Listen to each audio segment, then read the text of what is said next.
The Bemidji State women's basketball team is 1-0 so far this season and is hoping to bounce back after finishing 7-19 last year.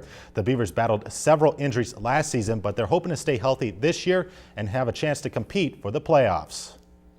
The Bemidji State women's basketball team will have a young roster this season. The Beavers lost only 2 players to graduation, but they have 11 sophomores and freshmen on this year's team. I don't really look at it as a rebuilding year. Yeah, we do have a lot of fresh faces, but we have a lot of talent and we have a lot of quickness, and yet we have a lot of strength down low. One of the main concerns for the Beavers this season is staying healthy. Last year they were hampered by injuries, which included the loss of starters Jesse Altoff and Melissa Borsner at the end of the season last year. Last year just seemed like it was more than normal, and so it did hurt us, because anytime you lose some of the caliber of players that we lost, it does have an effect. But we need to do a better job of stepping up if that happens again this year, and you never know. One of the strengths for the Beavers this year will be their height. They have 4 post players who are 6'1" or taller, which they say will open up the offense. I think just doing a lot of post touches, getting it in, looking for the kick out when they do double, just using our height to our advantage. Obviously we have a lot of really tall, just strong girls, so that's really exciting. I'm probably the most since I've been here. But the big question for the Beavers is who will lead the offense at the starting point guard position.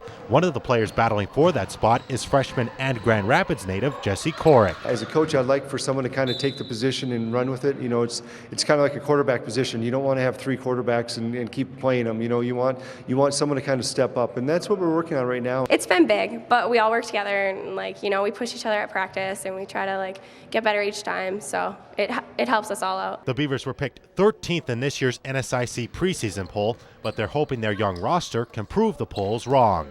And the Beavers are at home on Saturday versus Mayville State. Tip-off is at 2 o'clock. If you've enjoyed this segment of Lakeland News, please consider making a tax-deductible contribution to Lakeland Public Television.